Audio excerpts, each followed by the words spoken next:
ፕሬዚዳንት ታዬ አጽቀሥላሴ የተባበሩት መንግስታት የስደተኞች ከፍተኛ ኮሚሽነር ፊሊፖ ግራንዴን በብሔራዊ ቤተ መንግስት ተቀብለው በስደተኞች ዙሪያ አነጋግረዋል።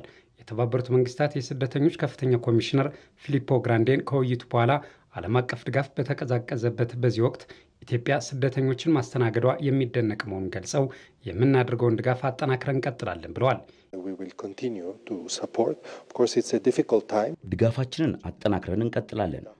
ኢትዮጵያ ትልቁን ተግዳሮት እየተጋፈጠች ትገኛለች። አሁን ላይ ከዓለም አቀፍ ተቋማት የሚገኘው ድጋፍ እየቀነሰ ቢመጣም ለኢትዮጵያ የምናደርገውን ድጋፍ አጠናክረን እንደምንቀጥል ለፕሬዝዳንቱ አረጋግጬላቸዋለሁ።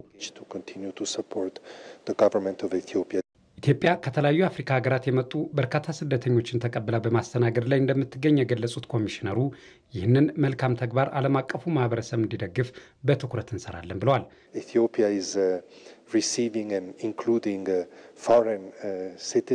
ኢትዮጵያ የተለያዩ ሀገራትን ስደተኞች ተቀብላ እያስተናገደች በመሆኗ ዓለም አቀፍ ድጋፍ ያስፈልጋታል። እኛ በዓለም ባንክና በሌሎች ድርጅቶች በኩል የምናደርገውን ድጋፍ አጠናክረን እንቀጥላለን። በኢትዮጵያ መንግስት ስራ በጣም ደስተኞች ነን።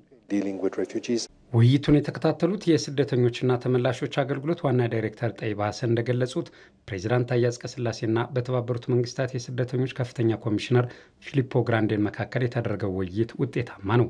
በአሁኑ ወቅት ለስደተኞች የሚደረገው ዓለም አቀፍ የሰብአዊ ድጋፍ እየቀነሰ መሆኑን ተከትሎ እገዛው በሚጠናከርበት ሁኔታ ላይ ትኩረት አድርገው መወያየታቸውን አንስተዋል።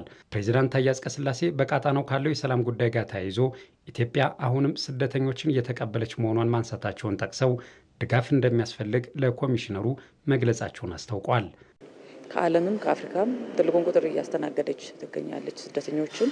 እንግዲህ በአሁኑ ሰዓት ሰብአዊ ድጋፍና እንዲሁም የተለያዩ ለስደተኞች የሚደረገው እገዛዎች እየቀነሱ ይገኛሉ። በዚህ ዙሪያም ተጠናክሮ በሚቀጥልበት ሌሎች የሚደግፉት ሀገራትም አጋር አካላትም የሚመጡበት አጋጣሚዎች ላይም ተነጋግረዋል። ኢትዮጵያ እያደረገች ያለው ጥረት በዓለም አቀፍ ማህበረሰብ ዘንድ አድናቆት ያለው አክብሮት የሚያሰጣት እንዲሁም ትልቅ ዓለም አቀፋዊ ሸክም እየተወጣች እንደሆነች በግልጽ ነው ያነሱ። ኢትዮጵያ ዓለም አቀፍ ሕጎችን በማክበር ስደተኞችን ተጠቃሚ የሚያደርጉ ሕጎችና አሰራሮችን በማውጣት ለዓለም ምሳሌ መሆን የሚችል ስራ እየሰራች ትገኛለች።